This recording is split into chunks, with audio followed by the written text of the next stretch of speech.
number 2, why is huge? When is pretty big? What is not as important? We'll see what is. We all know what's going to be. But tonight we're going to just try to think about our kids in a different light. We are going to think about our kids as opposed to kids do well if they want to. We're going to think about kids do well if they can. So think about that for just a minute, and we're going to have to change our mentality because besides being the other things that I told you I'm a mom, and I had a challenging child. Actually, we had challenging children, one a little more challenging than the other. But the question, why would any child not want to do well? I mean, when they're born and when they're little, they want to please, they want to have friends, they want to do all the things that their peers are doing.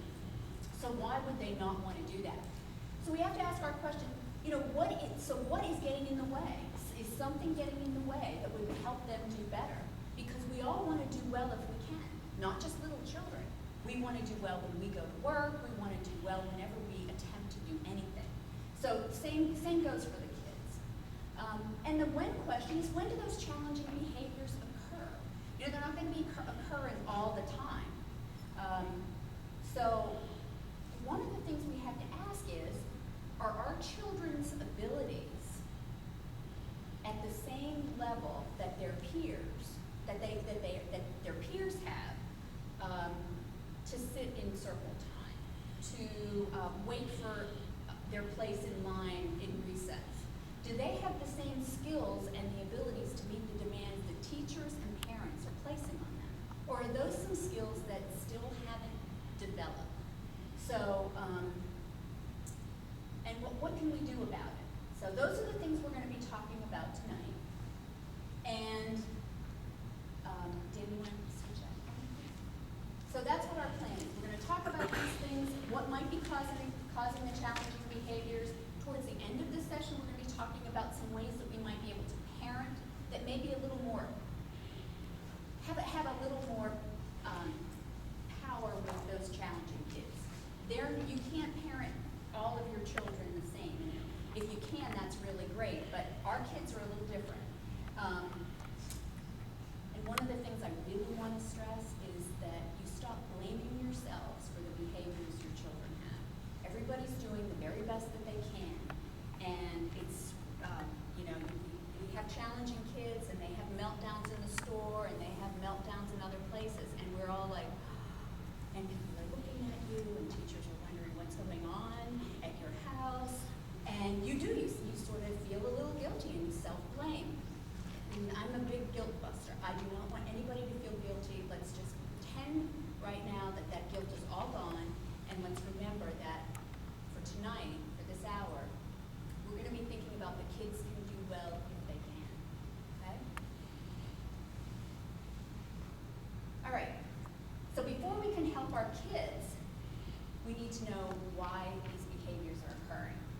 And as I mentioned before, could it be some little developmental delays? Not anything that we need to get the school involved with because we've got huge developmental delays, but just some delays in, like I said, in dealing with those little social skills that you need to be able to sit in circle time. Do you have those types of, those skills that can keep you doing the things that you need to be doing? Or have those just not developed yet? And could it be a specific disorder that's present, need to be identified before we move forward? So I'm not here to tell everybody that their children might have a mental illness or what we refer to as biological brain disorder, but because I work for NAMI in the middle of my session, we'll go over that a little bit.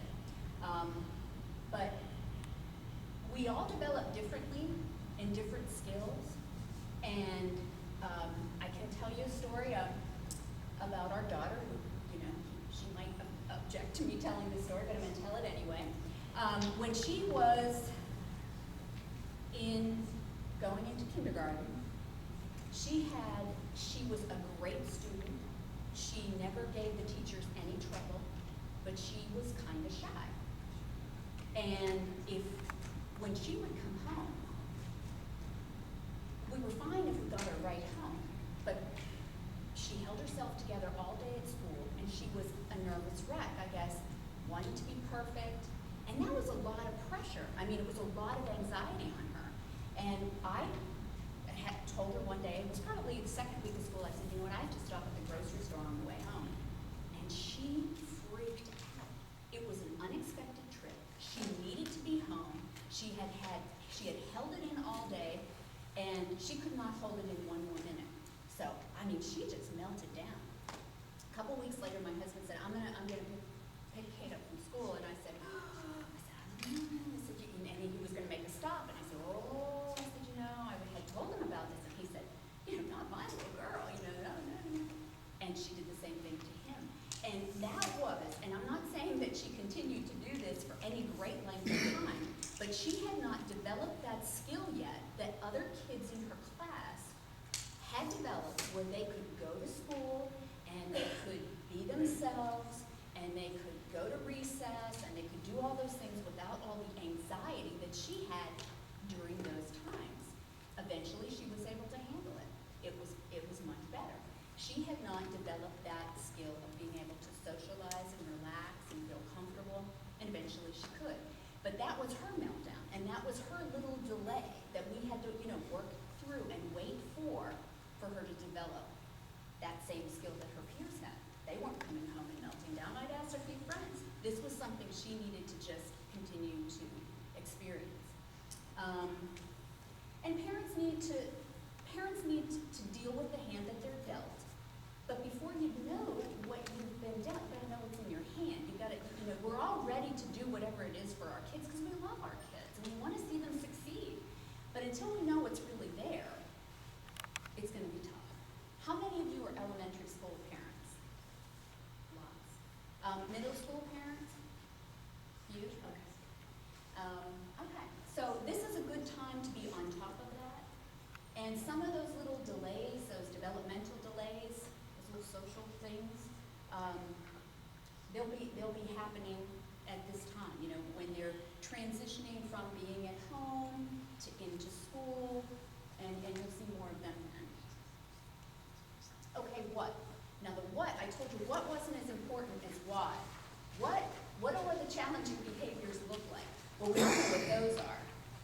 You know, do you see spitting, biting? Do you hear screaming, swearing? You know, what do you see? We had our son was a thrower, screamer. And then as he matured, he became a thrower, swearer. So we kind of know what those things look like. So when they misbehave and when they melt down, this is the kinds of things that you see. So that's the what. And that's not as important as why. We all know what we're seeing when they're having their meltdown. Okay? And then the help. I just hate the looks from school teachers, staff, family, friends, anybody else who watches us when our child is spitting, swearing, doing all the things that they do when they melt down and they've had it. And when. And when is almost as important as why. When do these challenging children present these challenging behaviors? Well, they're not challenging all the time, so we could kind of call them part-time challenging kids, right? So you have to kind of figure out what time of day are these challenging behaviors occurring, and are they occurring in a specific place?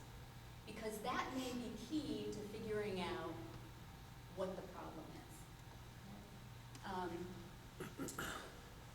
This next part of the presentation, you are not going to have the slides. However, before you leave, I'm going to give you this book, and everything for the next 10 or 12 slides is going to be in this book. And it's called Parents and Teachers as Allies.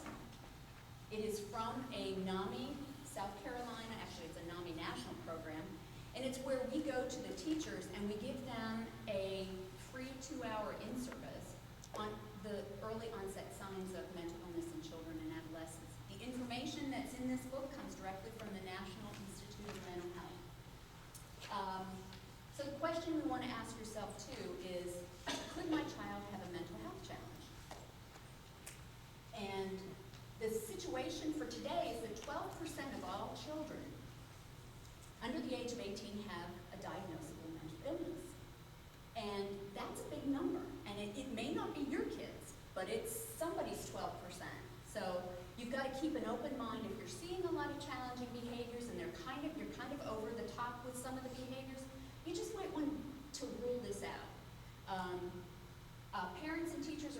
are overwhelmed by the child's mental illness too. And this is a really important statistic. And these, as I said, these are all in here, all these bullet points.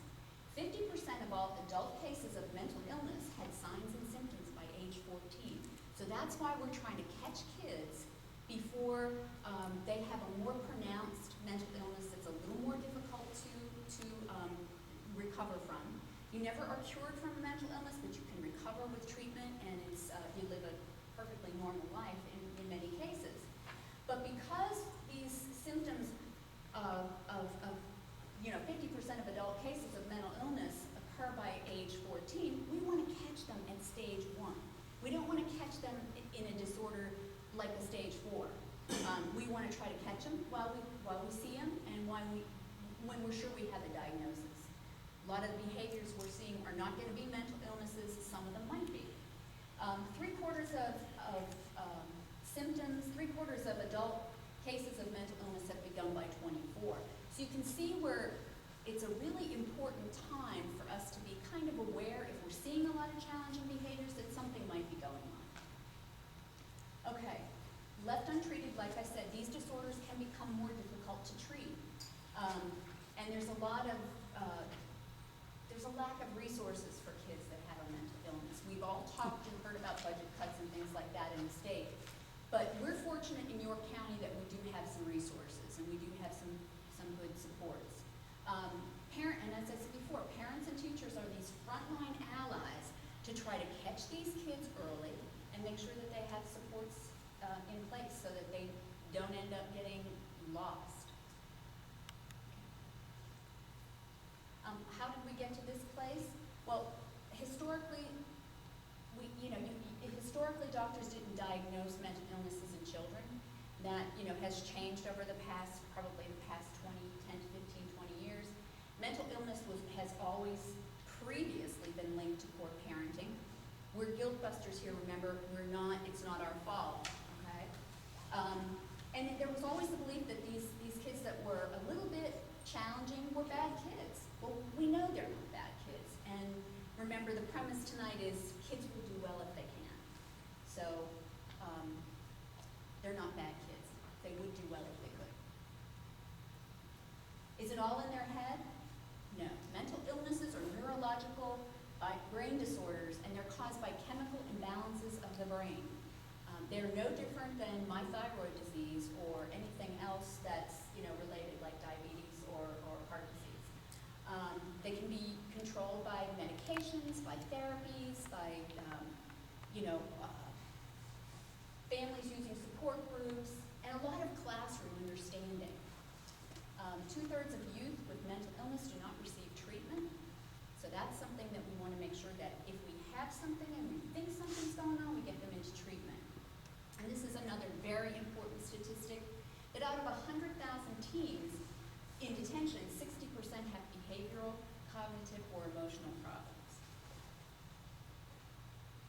Now what I'm going to do next is we're going to talk about why it's so hard to diagnose these kids.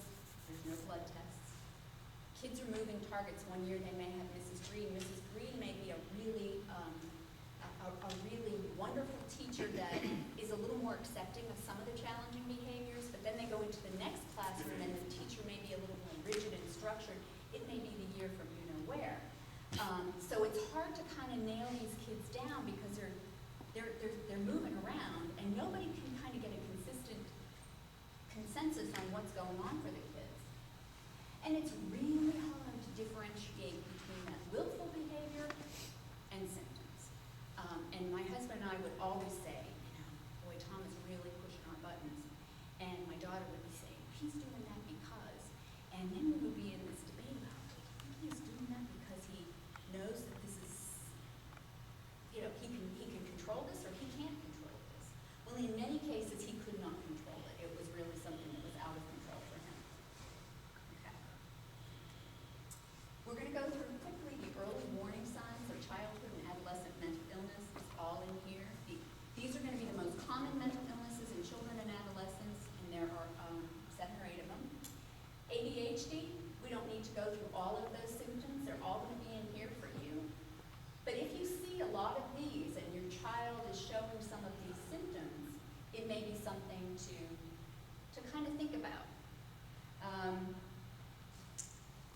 son was 4 years old when he was first diagnosed with ADHD, and he was barely staying in preschool. And we got this little note from the teacher, and she said, every year there's one child in our class, and this year it's Thomas. And so we were like, okay, we gotta deal with this. And he was the guy that would be, all the kids would be sitting in circle time, and he would take a running leap from somewhere and just dive on these kids. He could just not even, in the school picture, he wasn't even in their four-year-old school picture because he was trying to climb a tree. And after so long, they just said, we can't hold back. We gotta take the picture. And we were like, we bought the picture. We're like, where's Tom? Well, so Brian, he was climbing the tree, and we can only have a photographer for so long. So they suggested that we had him tested for ADHD. Well, we were in denial. We thought, he's all boy, he's all this, he's all that. He was a handful. So it wasn't too long before we went and got the paperwork and did all the little bubbles. And he was way, he was just so ADHD, it was like not even worth taking them to anybody to see. And then the teacher had filled hers out, and of course she was all on that same side. And the pediatrician had recommended that we give him medication. We were like, we're not going to medicate our little 4-year-old. I mean, he's about 25 pounds or so. I mean, he was just really skinny and little. And so we decided we would do it. But I didn't tell the teachers. I go, I still think that he's not ADHD. But I'm going to give him the medication. I'm not going to tell the teacher. We'll see whether I'm still getting the notes home from school. And it was 3 days later, and we got this glowing report home that he was just wonderful, and that he must have just, really, he's getting it. I mean, he's getting it. I'm thinking, he's getting it. He's getting ritalin. And so then I told her about the pills, and so that began our life with medication. But I have always been, Dan has always been a little more, amazingly, sometimes you hear that dads are more in denial than moms, but I was always sort of taking that step backwards whenever we were getting a new diagnosis or we needed to change meds. And I was always taking the step back and saying, I don't know. And he'd say, read this on the computer. This is your son. So if you see some things in here, it may give you an idea to just take it a step further. It doesn't mean that your child is going to be ADHD just because mine was. ADD, that's that inattentive type. That's that child who can't seem to get their things done. They're very careless. You hear people say, Earth to Sarah. It's that kind of a person that they might be talking about. And, poor little Sarah might just kind of be drifting through grades 1 through 8 before anybody figures out that she can't read, or and she's just fine. So that may be another set of symptoms, and they do not have that hyperactive side to them. And this is interesting because I know ADHD has co-occurring disorders. Well, when I was just learning about this years and years ago, I didn't know about that. But it's true that in the part of the brain that's affected, and all that is going to be in here as well, that if your child does have ADHD, they're going to have there's a 50% chance that they're going to have a little co-occurring illness. Some of them have anxiety disorder, some have oppositional defiant disorder, and a third have depression, and some may be in the early stages of bipolar disorder. Our son was actually in the early stages of bipolar disorder. Observations from home. These are pretty, if you have an ADHD child, they're always in trouble, you're always having to be reminding them. They're getting notes home from school. This is nothing really surprising. They never seem to slow down, and their heads in the clouds if they're that ADD child. Oppositional defiant disorder and conduct disorder. These kids are like the bane of the school, and they're really tough at home. There's a lot of negative hostile behavior, persistent arguing with adults.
observations from home, of course, this is when parents are worried about their other siblings.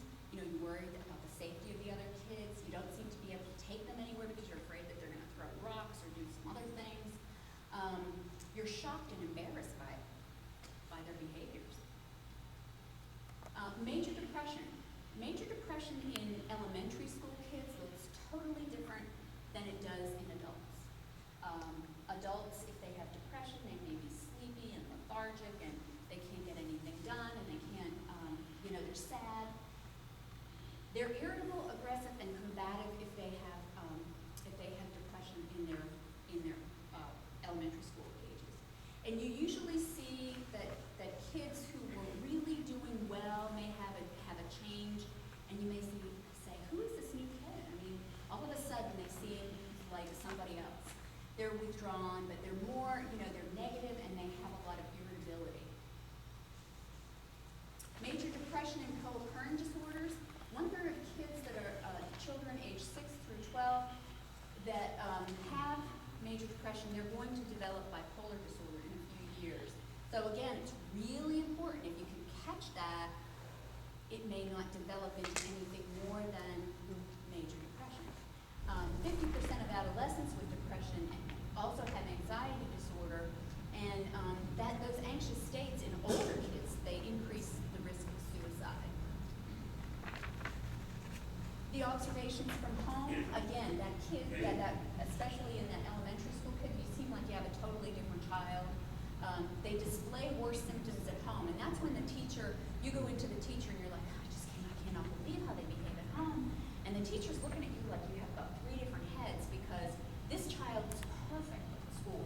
And this is one of those disorders that, there's a couple of them that kids are worse at home than at school. Parents are doing everything they can to please the child, and nothing seems to make them happy. ADHD, they're worse at school. There's more activities, there's more cause for distraction. They're better at home, there's less going on. But this one, it's worse at home. Early onset bipolar disorder.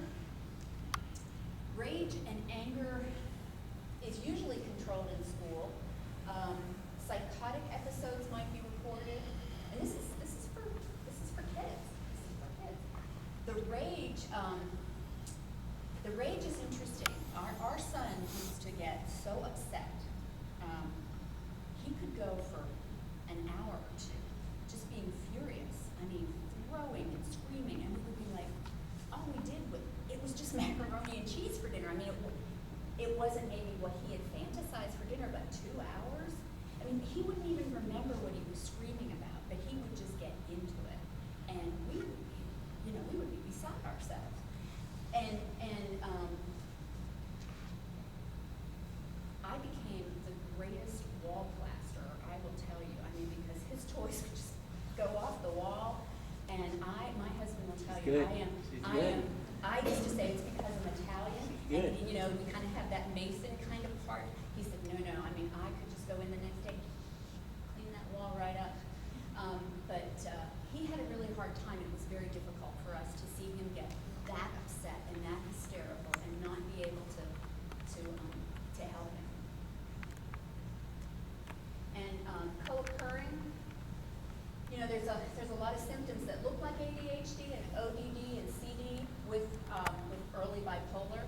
A couple of the other symptoms with early bipolar is they have those ragged sleep cycles.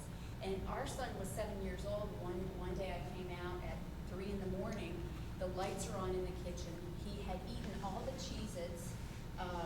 Toys were everywhere, and he wasn't even in the house. He was out in the driveway playing with his cars at 3 in the morning. Anybody could have just driven right by. But I mean, he truly could not sleep. And we have photographs of him in about 6 or 7 different places in the house where he would finally, after he was absolutely exhausted, just fall asleep. I mean, in his drawer, remember, laying across his bookcase. He tried so hard to be able to settle down at some place at night, and he just couldn't sleep. And he was 7 years old, so it was really hard for us. And that's when we knew it was more than ADHD for him. So those are just some other things. If you have a family history of bipolar disorder and you suspect an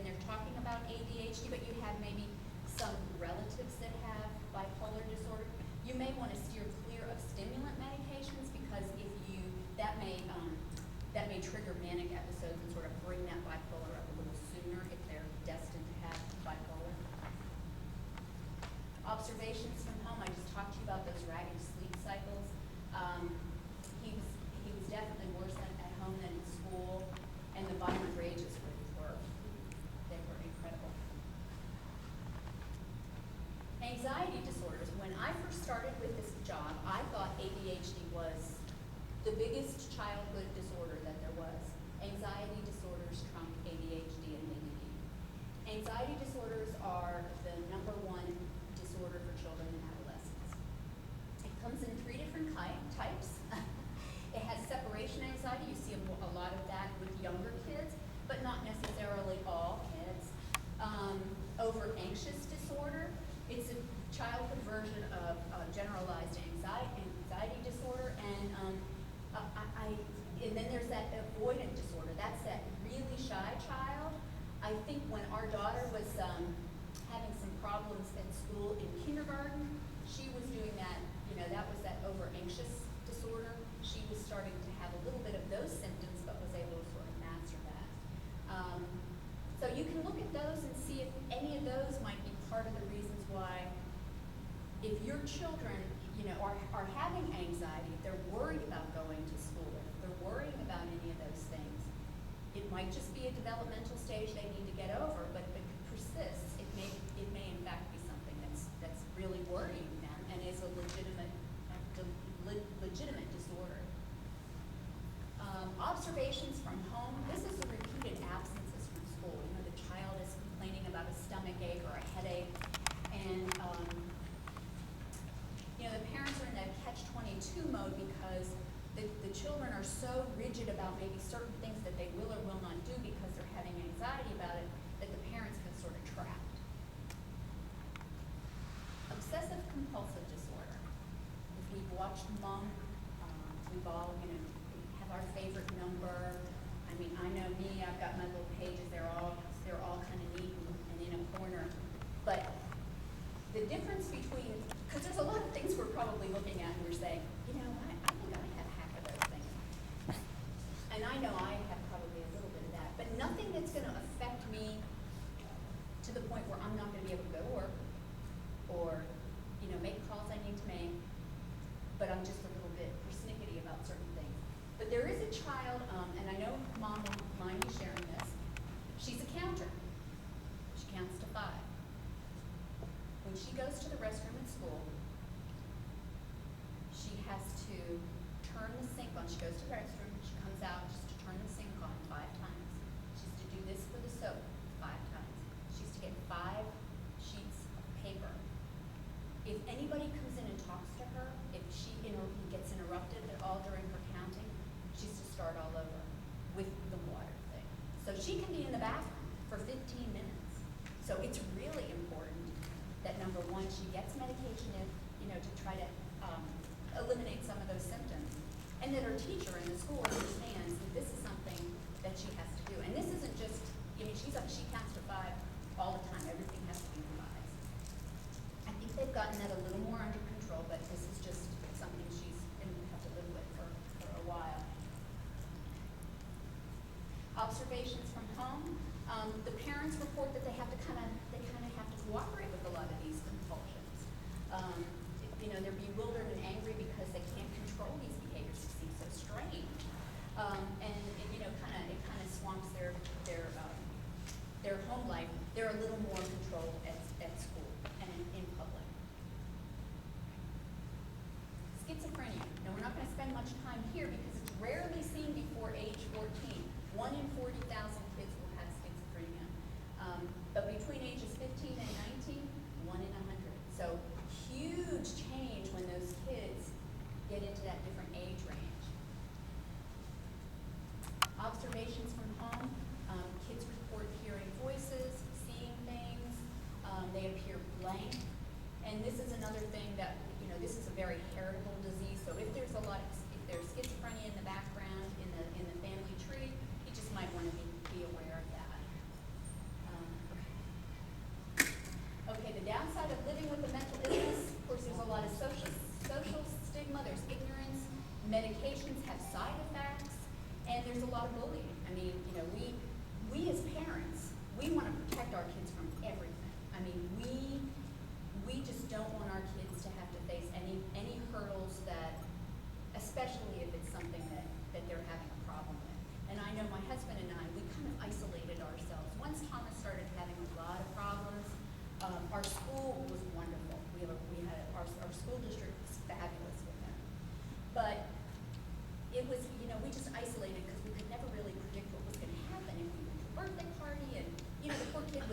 was never invited to birthday parties. He wasn't invited over to people's houses.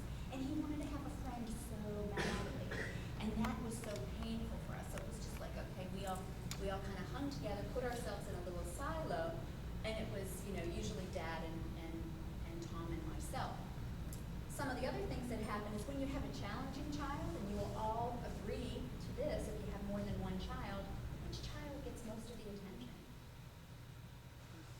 That challenging child. And then you feel guilty because the other child or other children are not getting as much. We also had another child, and when she would be in some sort of event at school, we would split up. Somebody had to be with him. It wasn't like you could just leave him with the girl down the street. So it was more challenging.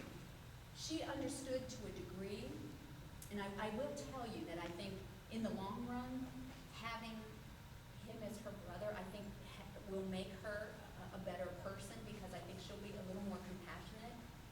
But we definitely had that sibling rivalry. Absolutely had to deal with. He gets everything. You spend all the time with him, and we would have to make time for her. I would, have a Saturday maybe once a month, and I would, take her to the mall, and it would just be us. But I really had to make that concerted effort, and I was tired, but it was like I had to do this because it wasn't her fault, and we tried to make it right for everybody. But it is difficult. It is difficult, and those siblings feel it. They do feel it. Okay, so let's just say that there might be a diagnosis. Now what? Well, if you suspect a diagnosis and it's something like ADHD or ADD, you can go to your pediatrician, and your pediatrician would be able to give you tests and medication. If it's anything more than that, I would strongly suggest a psychiatrist, so that you have somebody that can give you better advice and medications that would be appropriate. I think pediatricians are really they're not comfortable with medicating kids for anything more than maybe ADHD. And they might be for depression, but even for depression, I would still say to go to a psychiatrist if your child is showing symptoms of depression. A diagnosis helps you get your arms around what might be going on, and in a way, you're relieved if you think something's going on and it's confirmed that your child does have one. We were so relieved that we had something to call it besides, oh my gosh, But if he had challenges, we knew he had challenges, so at least it had a name. The medication certainly helped eliminate some of the behaviors, but the challenging behaviors, we still had to do some different parenting with him, because the challenging behaviors couldn't be parented the same way as our daughter's behaviors. You tell her something one time, she kind of got it. It would be 100 times, and sometimes, and how many times do you put somebody in timeout, or how many times do you send them to their room? I mean, at some point you say, this isn't working. I'm looking kind of like a fool because I keep doing the same thing over and over and expecting a different result. So, medications help. There's support groups for parents that might help, and there's other services through the school and in the community that might help. So take advantage of those if that's something that you're considering. Okay, challenging behaviors and problem solving. Okay, so here we're back to your PowerPoint slide. And thank you for letting me do that, but because I work for NAMI, I feel like I have to give you all that information on mental health. So when you have challenging behaviors with kids, we have to kind of figure out what is our parenting style. It could be A, B, or C, and I'll let you kind of look at those. But I can tell you that most of us, there's probably one or a few that may have had differing parenting by their parents, but most of our parents were the ones who imposed the adult will. You go clean your room, and you do it because I said so. And what did we do? We kind of did it, We may not have liked it, but we did it. And most of us were raised this way. And that's our model. So sometimes we find ourselves being like our parents, okay? So that's type A. And a lot of us probably fall into that. And some of our kids at home are going to do fine with that. Do you discuss the problems or behaviors with your child? This is what's going on, what do you think we should do? That's another option. Or do you just drop it? Sometimes it's, and we've all been there, right? We've had a hard day at work, we've done whatever we needed, and you hear all they get you when you're not even coming out of the car, and they're telling you about all these things that have been going on, and you're like, oh my gosh, I've got to cook dinner, laundry needs to be done, and sometimes we just kind of let it go.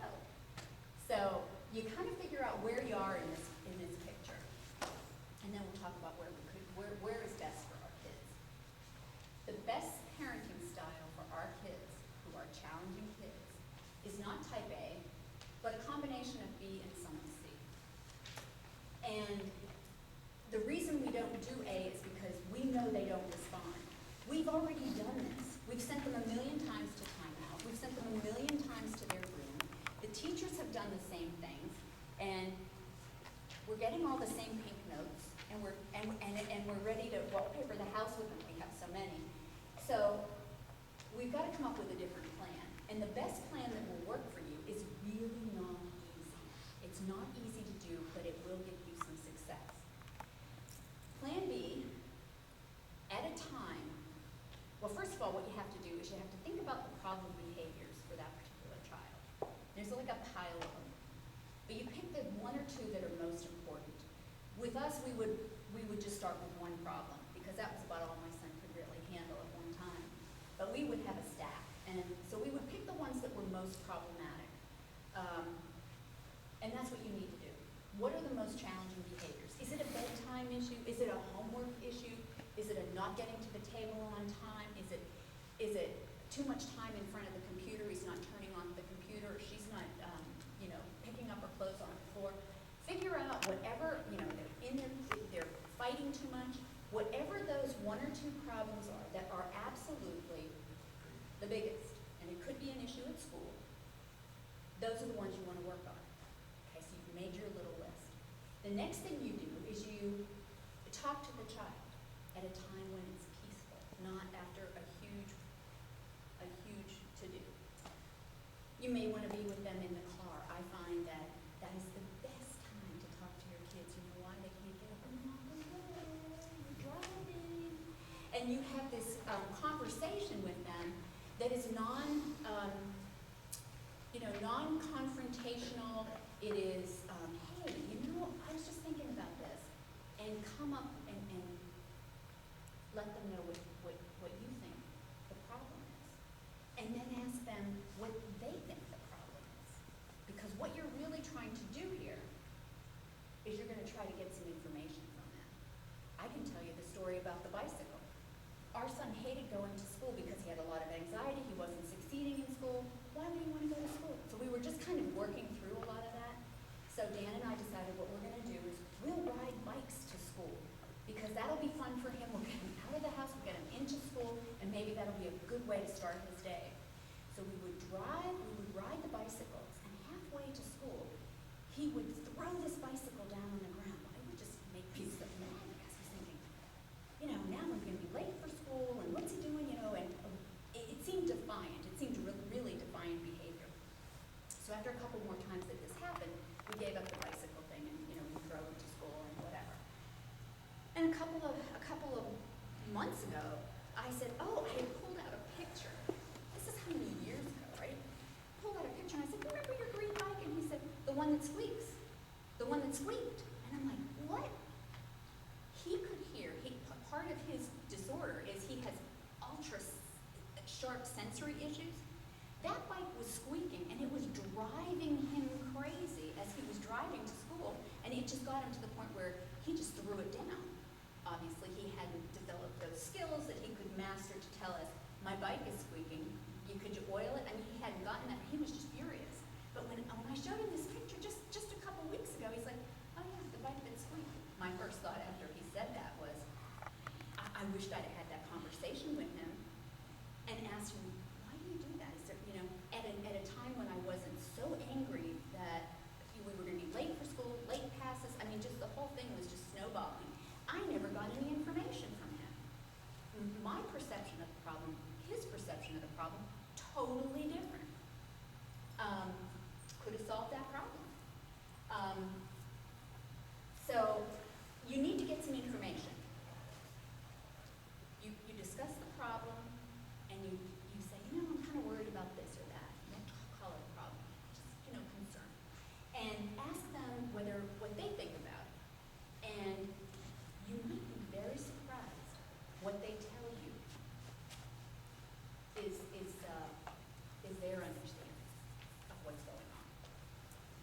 gathered some information to help you make this next step.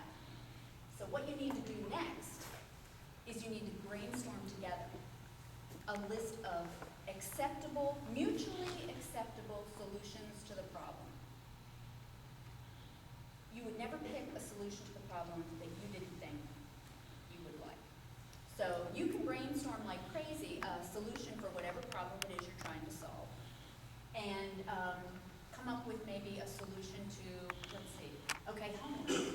They're not getting their homework done. It's 10 o'clock at night. You've got a third grader, and they're still not done with their homework. I mean, so you could come up with a solution after you've had your discussion, after you've gotten your information, maybe enlightening, maybe not, and you may come up with a solution that you may know that he likes or she likes to play certain games or a TV show, and you might say, would it be?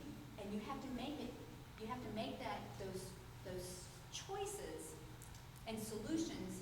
You don't want to say, well, okay, here's the deal. You're talking about it, but you're not going to just say, well, you know what? If you don't get that done by such and such a time, then you're not going to be able to watch the rerun of Friends. Well, then you're right back up to plan A, which is you telling them what to do in the first place.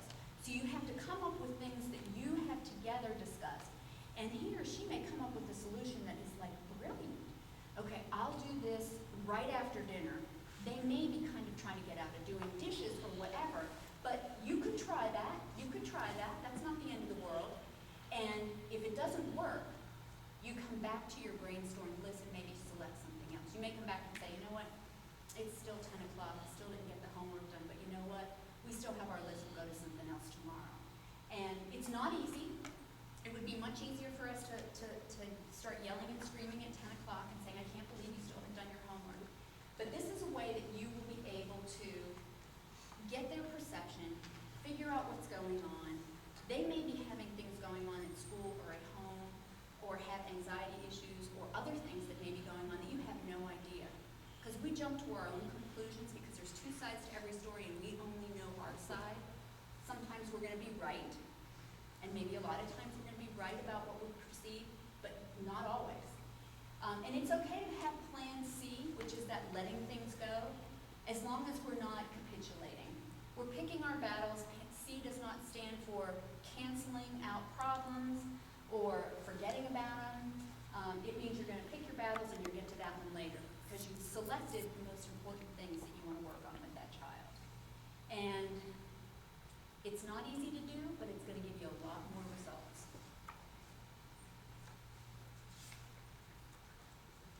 Okay, so here, that's just a recap of what we do. Does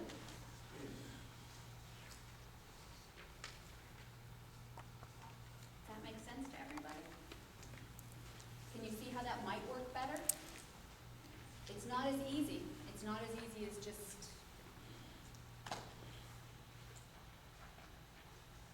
saying the usual. But it's hard work, but you'll feel better about it. When you solve one of those problems, it's like, okay, that's a solved problem. And you can go to the next one. You can find something else. Our son is like 23, and he's 6'4", and he's 270 pounds. So he's a big guy. And he can curse. He can curse you till tomorrow. And I used to yell and scream and say, I yelled furious at him. I can remember one time I cursed at him. He remembers that pretty well because I just like snapped. So now what I do when he curses, I go, oh, come on, Tom. I don't mind you cursing, but if it's around you, your mom is gentle and delicate. I say, She used to say that. She used to say, I'm gentle and delicate. But you just kind of take it easy.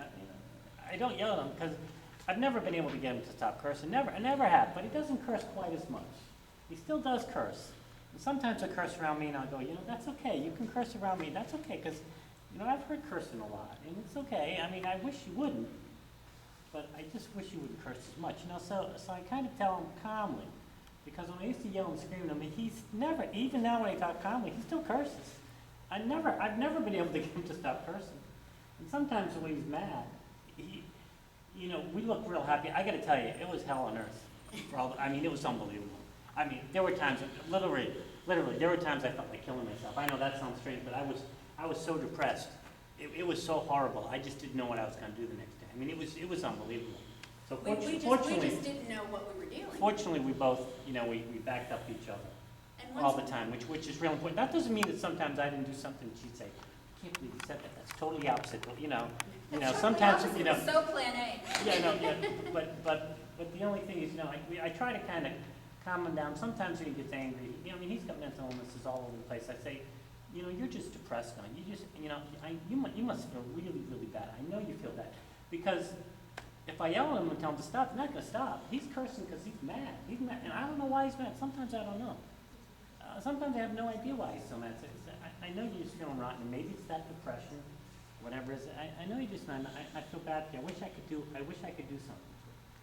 You know, but, you know, I try to talk him through it calmly instead of, well, for years, we tried the old, Yeah. you know, stop it, yelling and screaming. I mean, I hate to say it, I mean, and he would just, you'd say no, and he'd just hit the roof. And, you know, you were afraid to, that's why we never really did anything as a family going out to dinner, because my daughter did not want to be around him, because she didn't know what he was going to do. You never know. You just never knew. So, and you know, I just wanted to throw that in. And, you know, I mean, it's just, and I don't worry about my daughter at all. You know, she goes to school, she's brilliant.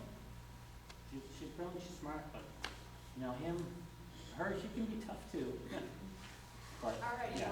well, we're gonna open it up for questions, and Maureen is here, and she can tell you a little bit about the school-based program in case you have a child that you're wanting to take advantage of that.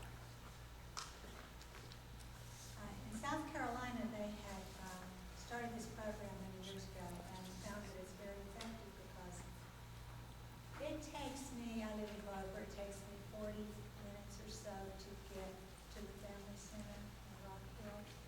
And if you are doing counseling, you go a lot, you know, every week. And you don't want to take your child out of school. So, and we give you a doctor's excuse because they're missing things, so it was just so convenient. So we have several different counselors out here in the schools, and it's a whole program within mental health that we come out